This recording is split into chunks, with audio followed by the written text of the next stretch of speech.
Tonight on Inside Story, fatal obsession. This is, without doubt, one of the most bizarre homicides that I have worked on. The girl next door. Her jealous neighbour. Craze obsession. The bizarre teenage fantasy. Unheard of. That turned deadly. I've just been murdered. And a dark secret. He knows what he did that night. He'd do anything to protect. And he knows where she is. Even murder. I lost my temper and I just went straight for the throat. He's not insane, he's very cunning. He's evil.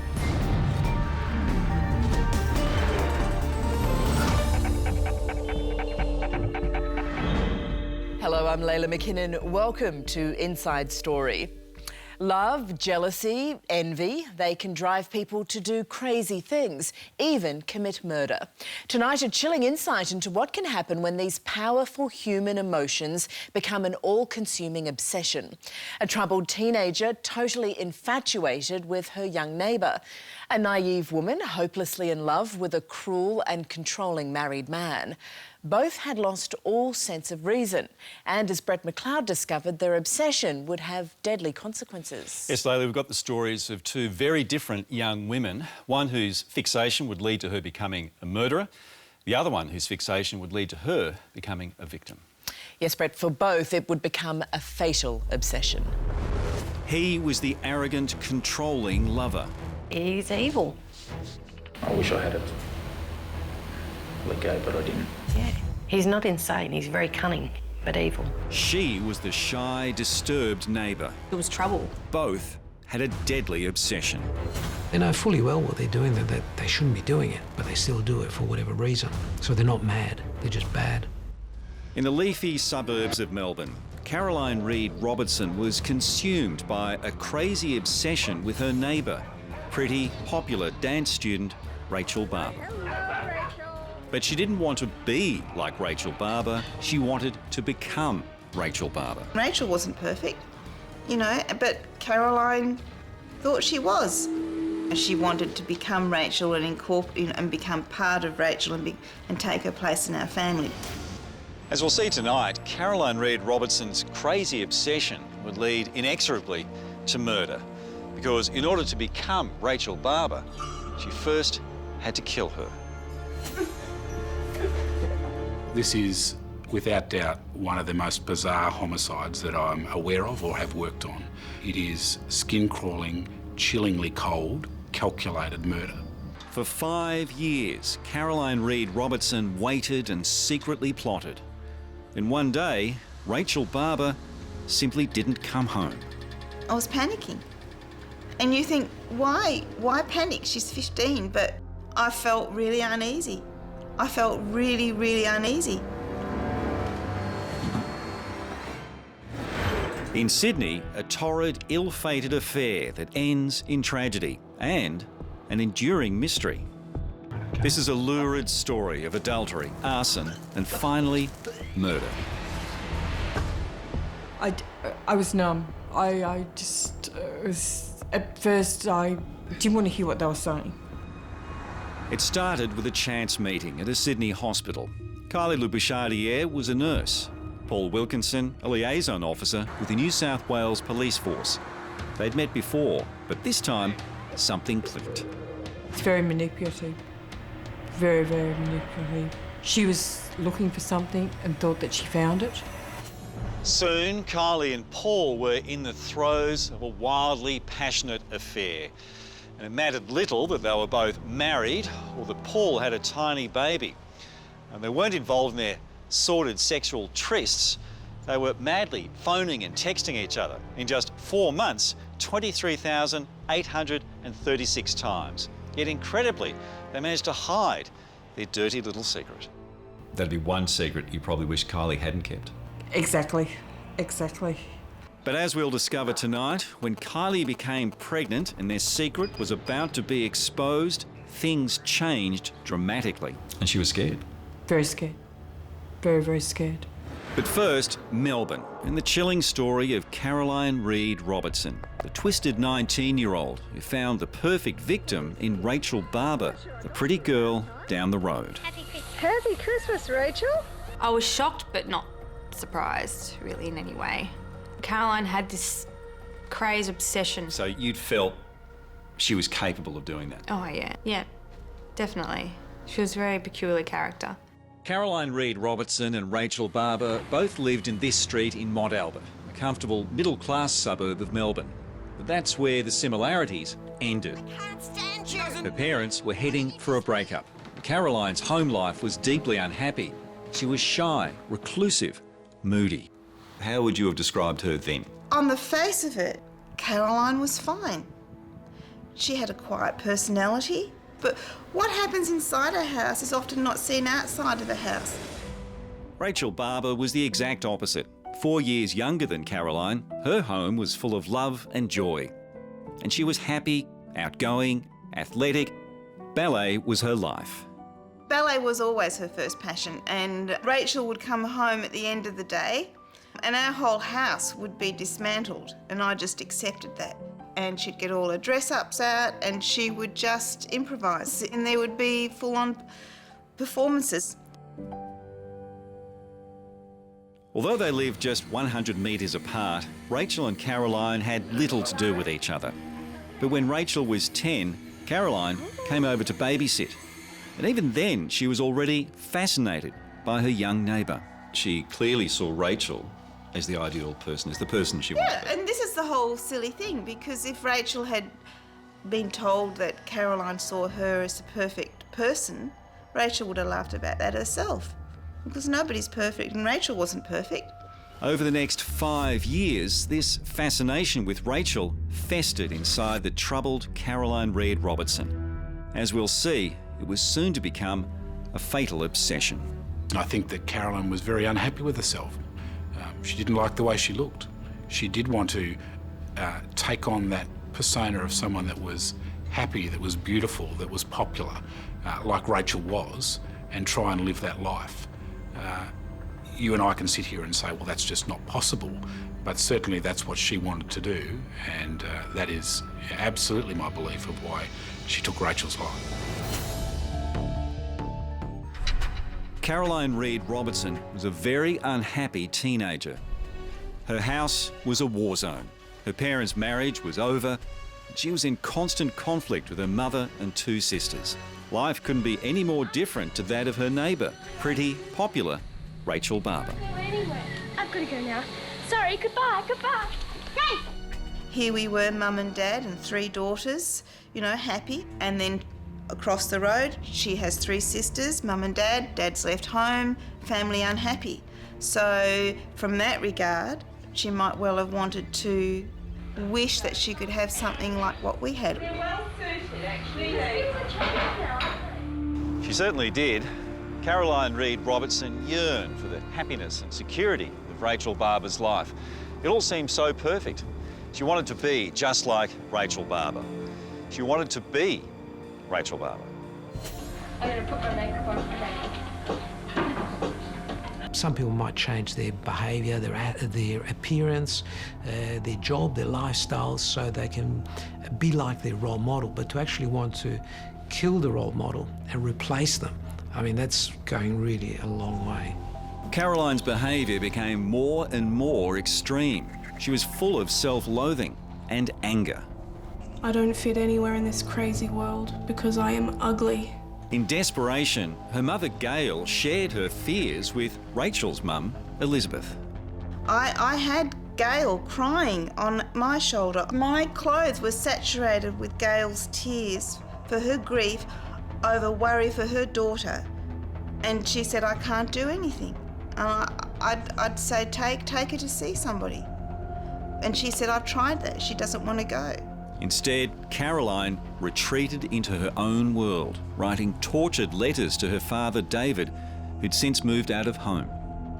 Obese pizza face, white worm, massive nose, and just plain weird. I feel like a tortured, troubled soul. Signed, Spotty Dotty. Well, sometimes you start off with a process of fantasising, and then, that compulsion becomes stronger and stronger. And then if you don't start acting on it, then you just feel this terrible discomfort. And that's what motivates people to do things that they shouldn't be doing. When Rachel was 14, the Barbers moved to the outer Melbourne suburb of Heathmont. The family thought they'd seen the last of their strange neighbour, but they were wrong. Caroline continued to stalk Rachel, recording every moment, every feeling in her diary. Rachel is strikingly attractive. Dancer's body, very clear, pale skin, hypnotic green eyes, wild, free spirit, passionate, charming, moody, mysterious. We were living our lives, they were living theirs. So we were oblivious to anything that Caroline could have been planning. Rachel would have been spied on quite a few times because she was keeping an eye on Rachel a lot. How do you feel about the fact that she was planning this for so long? That's scary. I mean, that's scary that, you know, she had photos of all of us girls all over her walls. I mean, that's crazy. It's hard to know exactly when Caroline Reid Robertson decided to murder Rachel Barber. Certainly by the time she left school, planning had begun in earnest. She gathered enough information to assume Rachel's identity, including her birth certificate, and she'd rented this one-bedroom apartment in Paran. Now all she had to do was to lure Rachel here. She was thinking about this for a couple of years, or even if she wasn't thinking about it, it was in her subconscious. One of the homicide detectives sadly said that he really honestly believed Rachel's days were numbered. With people who lack conscience, they will see the victim as someone who, by their own fault, is in the wrong place at the wrong time and deserve what they get. If you're that naive and you fall for my trap, then, you know, that's your fault. This is the kind of logic that I've heard over and over. In early 1999, Caroline contacted Rachel out of the blue and told her about a modelling job that could earn her some much-needed money. But Rachel's mum intervened, telling her she was too young. A few months later, Caroline tried again, only this time she told Rachel not to tell anybody. Your mum will be fine with it when she finds out that you've got $100. I said, "You're up to something." I said, "What are you up to?" And it was almost there. And she said nothing. And she waited for her father, and then she was fine, and then they went off and she waved goodbye. She said, "I love you" at the end, and that was the morning. It was the last time Elizabeth would see her daughter alive. That afternoon, Caroline met Rachel after her dance class. They caught the tram from Richmond to here in Paran, just 100 metres down the road from Caroline's unit. It was 6:40 p.m. Back at her unit, Caroline put Rachel at ease. She showed her some relaxation exercises. Then she attacked, choking Rachel with a computer cable. Rachel pleaded for her life, and I think to myself, the last person she saw in this life was Caroline. And Rachel would not have been able to understand why Caroline would be murdering her. I think she would be there would be no logic. There's no logic in this death. That evening, when Rachel failed to meet her father Michael for a lift home, her family immediately feared the worst. When Michael rang me up and said Rachel wasn't at the tram stop, I was panicking. And you think, why? Why panic? She's 15, but we knew something was wrong because she wasn't home. When did you start to feel something was wrong? I knew instantly. I knew, because I just had that gut feeling because it wasn't Rachel. Rachel wasn't someone to just disappear. There's no way that she'd want to run away or anything like that. It just wasn't her. So my instinct was she was dead that night. Rachel Barber is missing, and with each passing minute, her family's fears for her safety grow. She's gone somewhere that she thought was legit. That's my gut feeling. We want Rachel back. She's missed. We love her. I felt really uneasy. I felt really, really uneasy. It was very unusual for her to do this. Within hours, Rachel's parents, Elizabeth and Michael, organised a huge search near her dad's school in the inner Melbourne suburb of Richmond. Over the next few days, they were unrelenting, phoning friends and workmates, handing out flyers and plastering the streets with posters. But the household in those, in the first few days... Very crazy.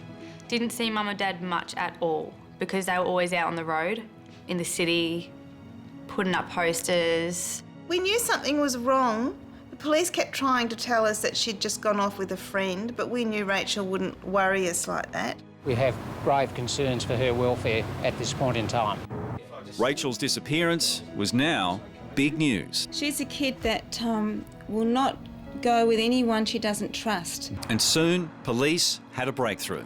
A witness had seen her and another girl getting off the tram in Paran. How important was that piece of information? Really critical information. And the girl who had this sighting was someone that knew Rachel, that had been to the same school as Rachel. With a reliable sighting, police now set about finding a link with Paran, and they soon discovered it. The night before she disappeared, Rachel took 2 calls from a Paran phone number.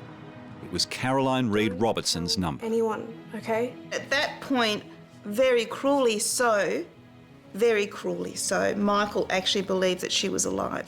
And he thought, for whatever reason it's happened, whatever reason, Rachel was with Caroline, but the important thing would be that she would be alive, that she hadn't been kidnapped, that she hadn't been raped. All the dreadful things that you could possibly ever imagine happened to your daughter, we had visualised. When police visited Caroline's unit, there was no answer. Inside, they found her semi-conscious on the floor. Somehow, their arrival had triggered an epileptic fit. But there was no sign of Rachel. Caroline, can you hear me? Caroline Reid Robertson was brought here to the Alfred Hospital. A few hours later, police were able to speak to her. What she told them in an unemotional, almost matter-of-fact way, shocked them to the core. I asked her where Rachel was, and she responded to me that Rachel was dead. And that surprised me. And I said, are you sure she's dead? And she said, yes, I've buried her. And I said, listen, are you sure? Are you sure that she's dead? Is there no way we can help her? And she told me that she'd buried Rachel on a family country property near where she'd buried other pets. So she confessed straight away? Yes. Police soon found Rachel's clothing at Caroline's unit. Photos of her adorned the walls, and there were signs that her body may have been kept there for several days. Even more damning, they discovered Caroline's incredibly detailed plan to murder Rachel and steal her identity. There is evidence of planning. Caroline clearly planned this out. This was a premeditated murder.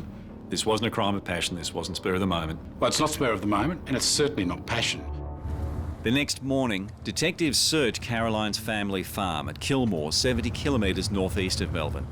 Here they discovered Rachel's badly decomposed remains in a shallow grave, just where Caroline told them she'd be. You've gone from missing person to murder. Yes, absolutely. Neil sat in front of us and he said, there's no other way of saying this. Rachel's been murdered. And we thought, Rachel's been murdered?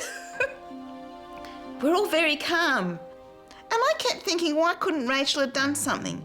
Why couldn't she have thrown a chair through a window? Couldn't she have done something? Do you remember the night when it was confirmed that Rachel was dead? Absolutely. I can't forget that night at all. I did ask them who did it, and they told me it was Caroline. I was shocked, but not surprised, really, in any way. From here on, police struggled to get any more information out of Caroline. She was vague, unresponsive, evasive. Caroline's very cold. Very matter-of-fact, but just very cold. There's no emotion there whatsoever. Calculating? Absolutely. Calculating. It's unbelievable that she would not recall what had occurred or know that she was involved in the murder of Rachel.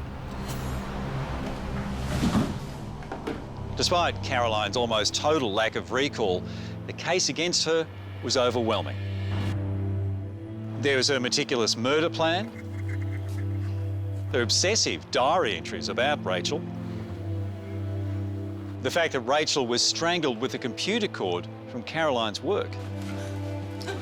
What's more, Rachel's remains were buried on Caroline's family farm. And then, of course, there was her confession. She's dead. On March 13, 1999, Caroline Reed Robertson was charged with Rachel Barber's murder. Unheard of for someone a teenager to kill a younger person to steal their identity. It's basically unheard of. I've never come across another one of those. I'm not saying that they don't exist, but they are so rare out there. Very strange. Caroline Reed Robertson's court appearance was a deeply emotional experience for Rachel's family.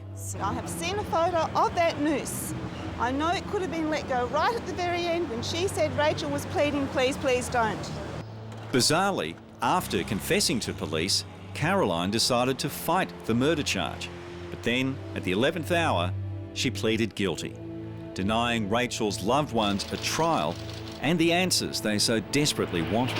And I wanted her to get up close to me because I know I've got my daughter's eyes. And she would have seen Rachel's eyes in me and maybe she would have remembered what she did.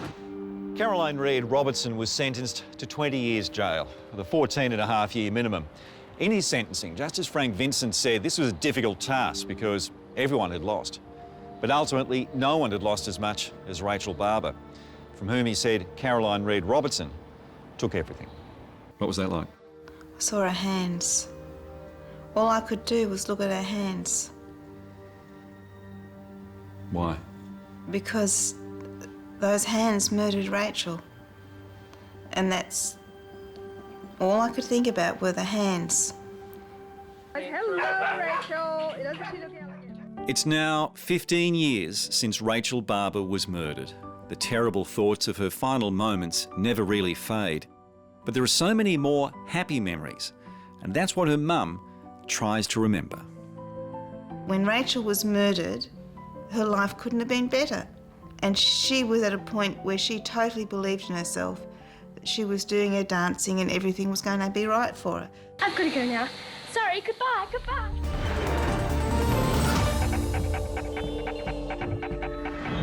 Something clicked the day Kylie Labouchardie met Paul Wilkinson. The attraction was instant and mutual, and soon the pair was involved in an intense affair. Both were married, but they didn't care. They were besotted with each other, addicted. However, Paul Wilkinson wasn't the charming man Kylie fell in love with, not at all. These are the last haunting images of Kylie Labouchardie. What really happened to her, only one person knows, Paul James Wilkinson. And he's not telling anyone. Well, can you think of anywhere she might have gone? I don't know. Very, very manipulative. A pathological liar. Quite incredible, the stories that he actually had made up. It's 10 years since Kylie Labouchardie was murdered. Her body never to be found. In life, she was outgoing, vibrant, happy. Is that a good-looking woman? I aim to have it all. Oh, yeah, and the bride. She was beautiful, she was generous, she was very kind-hearted, very loving, very caring person. When she went into nursing, that's what she did, she cared for people. She just loved life. It was through nursing that Kylie fell for the charming, persistent Paul Wilkinson. Julie says she's never seen a deer like this before. Paul was a patient at Sutherland Hospital, where Kylie worked. They'd met before, but this time something clicked, and they started an intense affair. It mattered little that both were newly married. Well, the Paul's wife, Julie, had a baby on the way. At the time, did you think there was something else going on? Not really, because I was so consumed with, one, the pregnancy not going the way I thought it would, and then trying to work out being a a first-time mother. What about him? Was he at home all the time, or was he going out? He was going out a lot. He would tell me he was going fishing and things like that. Who knows? In retrospect, I don't know. When they weren't engaged in steamy sexual trysts, Kylie and Paul were endlessly texting and phoning each other. In 4 months, they made contact a staggering 23,836 times. That's more than once every 10 minutes, every hour of every day. The texts, the sheer volume of texts between Wilkinson and Kylie was pretty extraordinary, wasn't it? That's incredible. Yeah, I'm not much of a texter myself, but yeah, they were almost 24 hours a day, 7 days a week. Despite the incessant phone calls and texts, Kylie's husband Sean was also oblivious to the affair.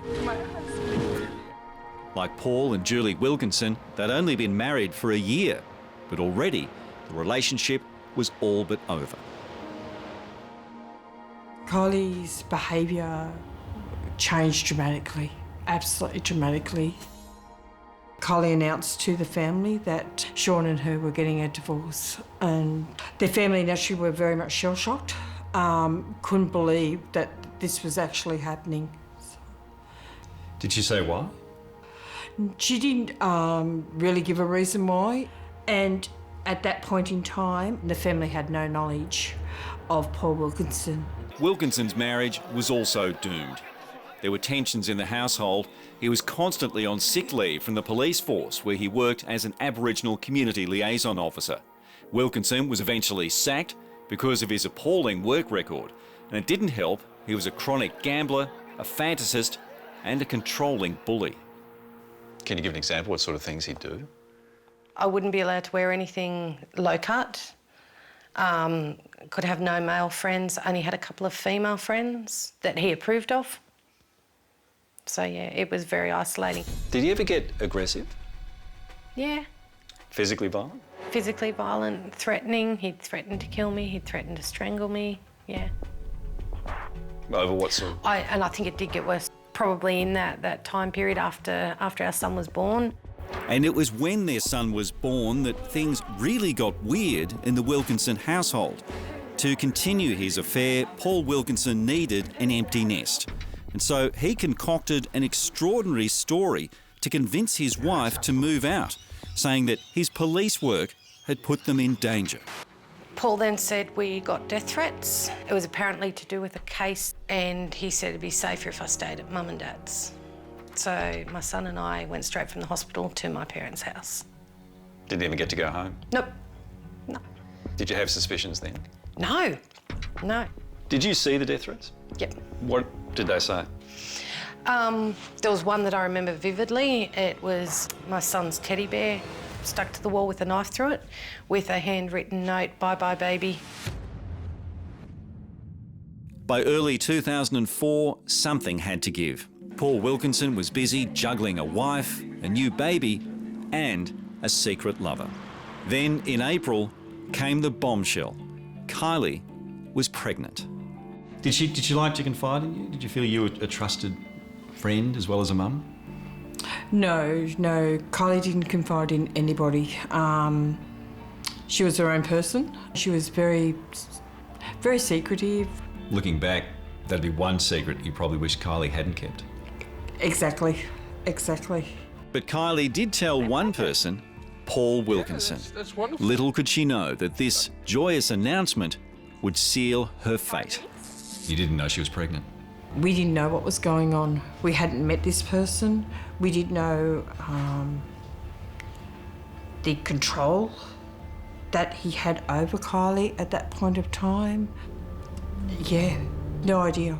While Kylie was looking forward to a new life with Paul Wilkinson, he had other ideas. Nevertheless, he agreed to leave his wife and move with Kylie to Dubbo in central New South Wales. Well, at least that's what he told her. Do you think he ever actually planned to start a new life with Kylie? I don't think so, no. He was just stringing her along? It looks that way. We didn't have any evidence to support that. 2 days before her murder, Kylie excitedly made arrangements for removalists to transport her furniture to Dubbo. Then she sent this text to Paul Wilkinson. Today, and then Wednesday, and then it's Dubbo. You and I are together forever. Did she tell you she was planning on going to Dubbo? No. No. She really just up and left? Yes. We had no idea that that's what she was planning to do. Instead, the secretive Kylie told her family she was going to the country to spend a few days with friends. On the 28th of April 2004, Kylie set off to meet Paul Wilkinson for the drive to Dubbo. With her, she had $25,000 in cash, but she still stopped off here at the local ATM to withdraw even more money. It is the very last image of Kylie Labouchardiere.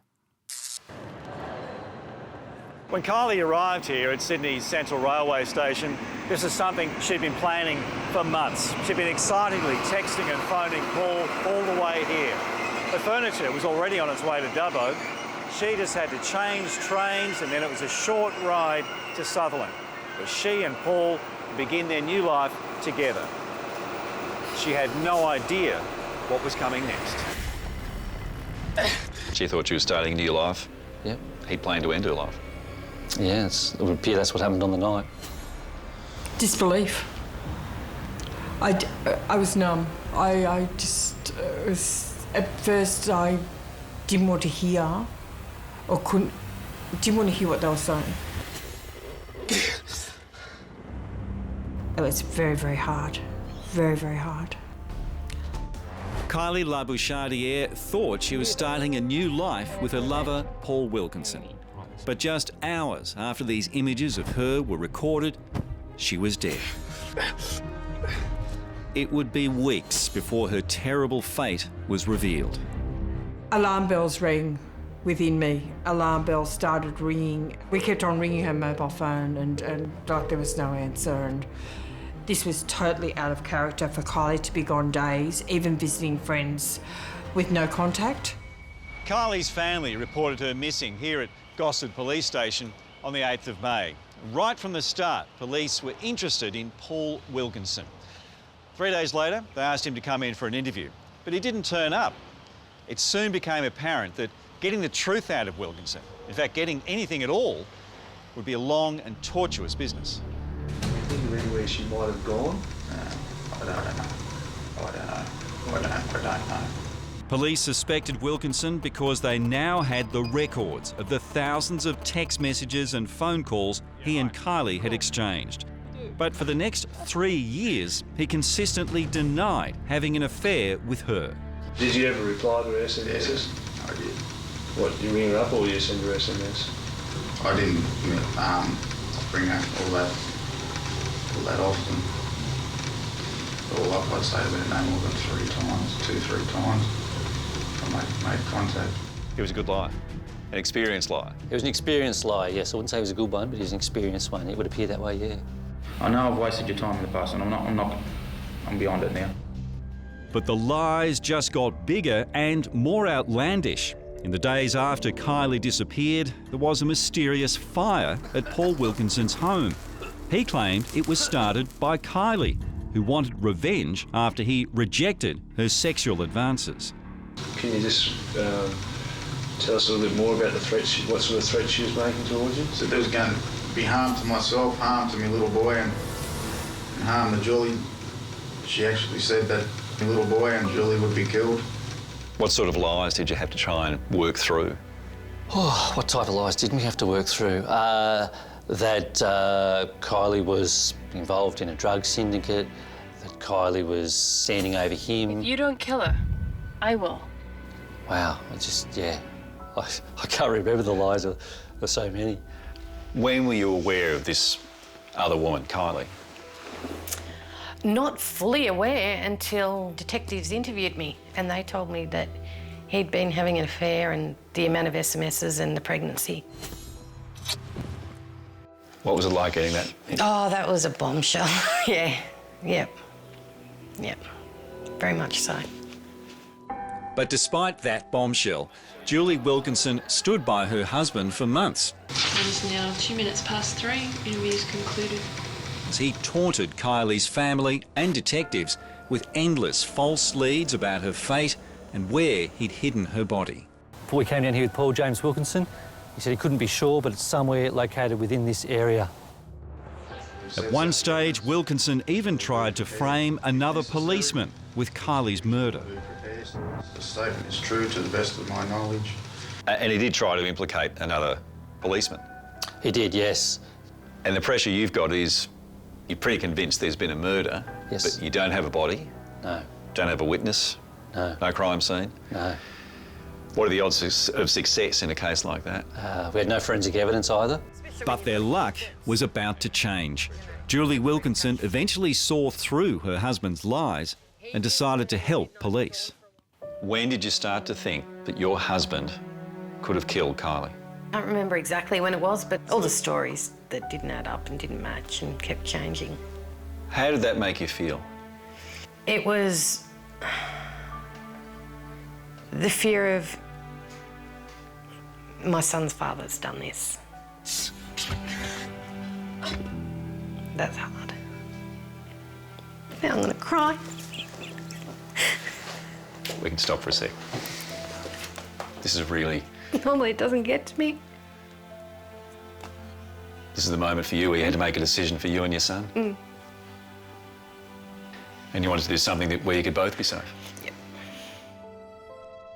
And soon there was another dramatic breakthrough. Paul Wilkinson sent Julie this incriminating text. Everyone has a reason for hiding a crime. Call me nasty. Call me cruel. Her family can live their lives in misery for all I care. Fuck them. Weapon they can have. Her, no. How crucial was that text?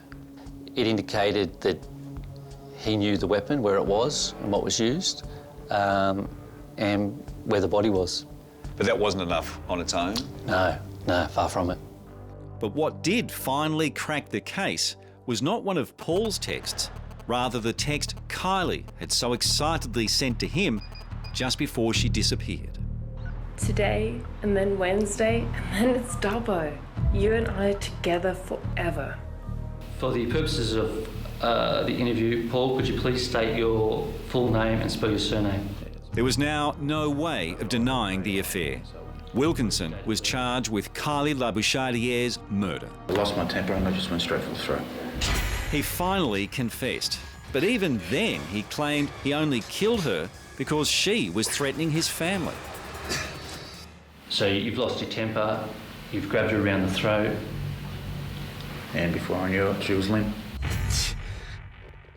I know it sounds like a silly question, but what was Kylie doing at the time? Was she obviously trying to scream or trying to free herself? There was a bit of a struggle.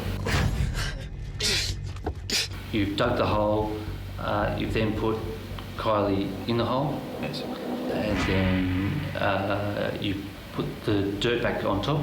Yes. Yeah. And what did you do with the shovel? I took it and I threw it in the river. But true to form, Wilkinson's cruel games continued as police tried unsuccessfully to find Kylie's body. We're currently on Cruel Road at Mooney Mooney, directly beneath the Mooney Mooney Bridge. This is Mooney Mooney, north of Sydney, and it's here that Paul Wilkinson led police on a wild goose chase. He claimed that this is where Kylie Labouchardier's body was buried. Now, because of his police background, Wilkinson knew that they would have to take his claims seriously, that they would have to follow up each and every lead. But Wilkinson was playing a cruel game, one that raised and then dashed the hopes of Kylie's family. And he did it time and time again. After each search, it was just gut-wrenching. And that's, as an investigator, you can only imagine what it would have been like for the family. The frustration must have been enormous. It was. I was on an emotional roller coaster. There was just days and days, uncontrollable sobbing. I suffered a massive breakdown with the searches. I slept with the mobile phone to my ear. How would you describe what he was doing with these false searches? Very cruel. Very, very cruel. But while police never found Kylie's body, her family did get their day in court, and it was the first time they'd ever come face to face with her killer. What did you think of Wilkinson? When you first saw him in court, what did you think of what you saw? I don't even know how I can answer that, Brett. A mongrel that murdered my daughter. It had taken 5 years, but on the 22nd of May 2009, Paul Wilkinson was sentenced to a minimum of 24 years in prison for Kylie Labouchardier's murder. That was a feeling of absolute jubilation that we had won it for her. Yeah, jubilation. The whole family just could not believe it. Couldn't believe it. I fucked around with you for a while. I apologise for that.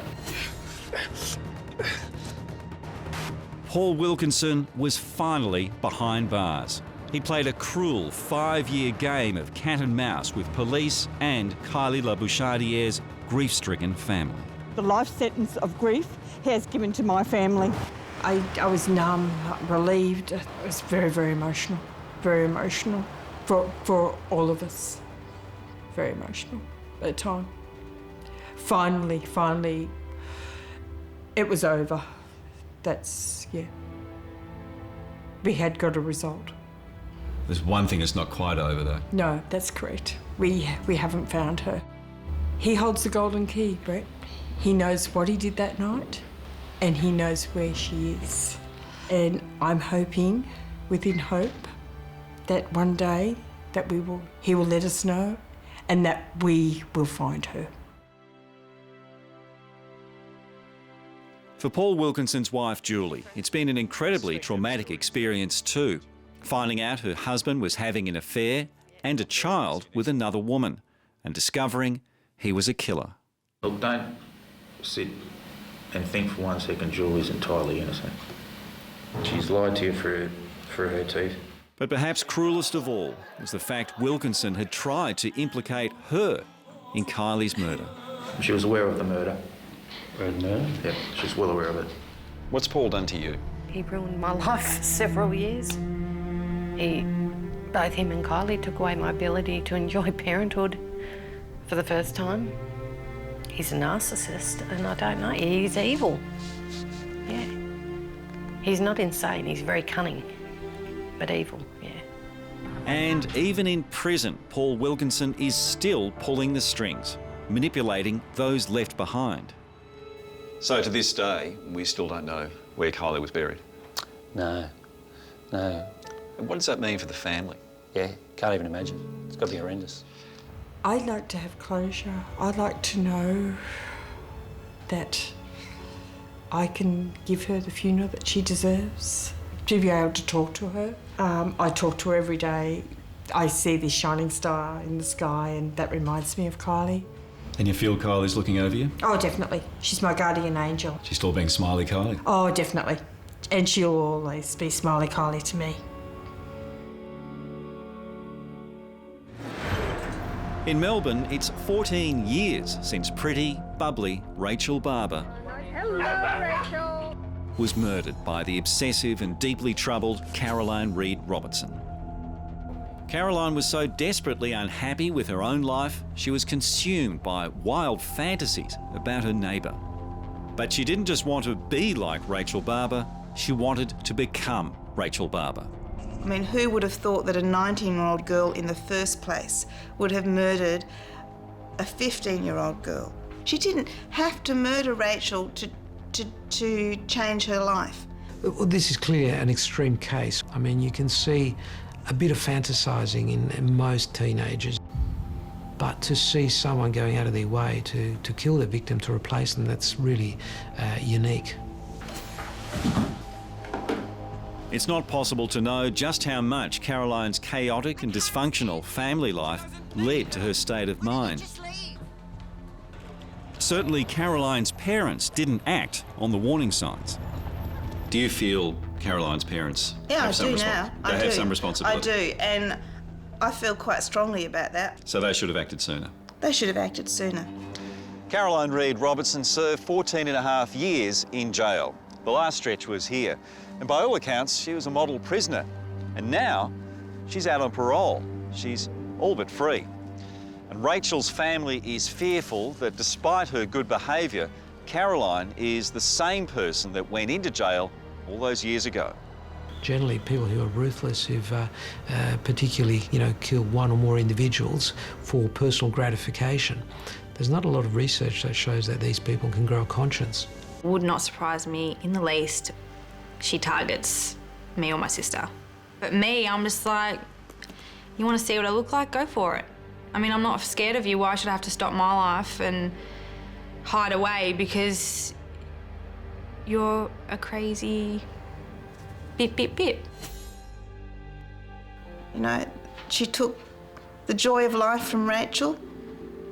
And I remember a few weeks before Rachel was murdered, Rachel came running into the back of the shop where I used to work, full of life. And I thought to myself, whatever would I do if ever I lost you? I wouldn't be able to cope. And I've always remembered that.